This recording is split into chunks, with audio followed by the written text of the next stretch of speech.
মুর্শিদাবাদের ইতিহাস ও ঐতিহ্যের সাথে ওতপ্রোতভাবে জড়িয়ে রয়েছে এই হাজারদুয়ারি প্যালেস।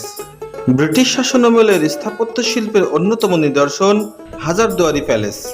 মুর্শিদাবাদের হাজারদুয়ারি প্যালেস সারা দুনিয়ার ভ্রমণ পিপাসুদের কাছে অন্যতম পছন্দের স্থান।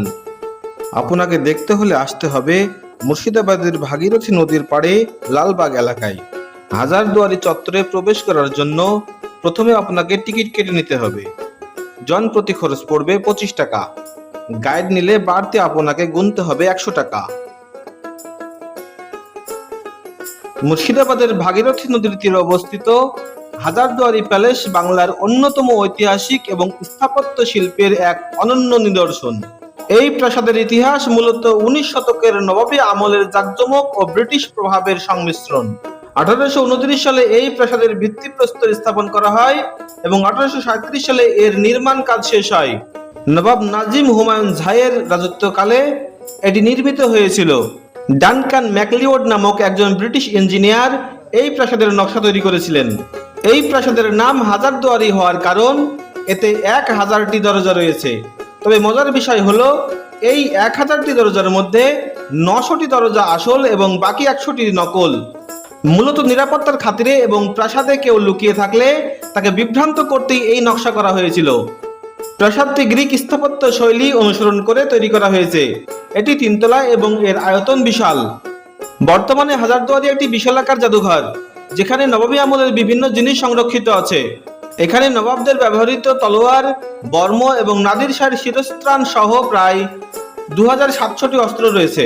এখানে এমন একটি আয়না আছে যাতে নিজের চেহারা দেখা গেলেও পাশের মানুষ আপনাকে দেখতে পাবে না।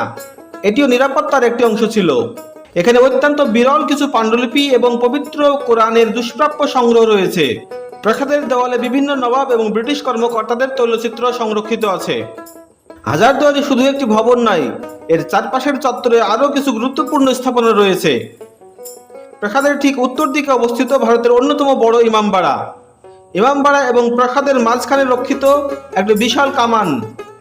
লোককথা অনুযায়ী এটি দাগলে এর বিকট শব্দে গর্ভবতী নারীদের গর্ভপাত। প্রাসাদের সামনে আরো রয়েছে মদিনা মসজিদ ও ক্লক টাওয়ার। বর্তমানে এটি আর্কিওলজিক্যাল সার্ভে অফ ইন্ডিয়ার দ্বারা সংরক্ষিত একটি জাতীয় জাদুঘর। এটি কেবল বাংলার শেষ স্বাধীন নবাব সিরাজউদ্দৌলার ইতিহাস নয়, বরং পরবর্তী নবাব নাজিমদের জীবনধারা এবং তৎকালীন ব্রিটিশ ভারত সম্পর্কের এক জীবন্ত দলিল। আপনি যদি ইতিহাস পছন্দ করেন তবে এই প্রাসাদের প্রতিটি করিডোর আপনাকে 19 শতকের সেই রাজকীয় অভিজাত্যে ফিরিয়ে নিয়ে যাবে। হাজারদুয়ারি প্রাসাদের ঠিক উত্তর দিকে অবস্থিত নিজামত ইমামবাড়া ভারতের তথা এশিয়ার অন্যতম বৃহত্তম ইমামবাড়া। এই বিশাল স্থাপত্যটির ইতিহাস অত্যন্ত বৈচিত্র্যময় এবং এটি নবাবী আমলের ধর্মীয় ও সংস্কৃতির ঐতিহ্যের একটি গুরুত্বপূর্ণ কেন্দ্র। 1740 খ্রিস্টাব্দে নবাব সিরাজউদ্দৌলা প্রথম এখানে একটি কাঠের ইমামবাড়া নির্মাণ করেছিলেন। জনশ্রুতি আছে যে সিরাজউদ্দৌলা নিজেই এর ভিত্তিপ্রস্তর স্থাপন করেছিলেন এবং মক্কা থেকে পবিত্র মাটি এনে এর মেঝের নিচে দেওয়া হয়েছিল, যাতে সাধারণ মানুষ হজ করার অনুভূতি পেতে পারেন। সিরাজের তৈরি সেই কাঠের ইমামবাড়িটি 1842 এবং 1846 সালের দুবার ভয়াবহ অগ্নিকাণ্ডে ক্ষতিগ্রস্ত হয়। 1846 সালের 23শে ডিসেম্বরের অগ্নিকাণ্ডে পুরনো ভবনটি সম্পূর্ণ ভস্মীভূত হয়ে যায়। 1847 সালে বর্তমানের এই বিশালাকার পাকা ভবনটি নির্মাণ কাজ শুরু করেন নবাব মনসুর আলী খান। হাজারদুয়ারি প্রাসাদের স্থপতি ডানকান ম্যাকলিওডের তত্ত্বাবধানে মাত্র 11 মাসের মধ্যে এর নির্মাণ কাজ শেষ হয়েছিল। সেই সময় এটি তৈরি করতে প্রায় 6 লক্ষ টাকার বেশি ব্যয় হয়েছিল। এটি লম্বায় প্রায় 680 ফুট এবং চওড়ায় 300 ফুট। এটি আয়তনের দিক থেকে ভারতের বৃহত্তম ইমামবাড়া হিসেবে পরিচিত। এখানে রয়েছে সিরাজউদ্দৌলার স্মৃতি বিজড়িত মদিনা মসজিদ।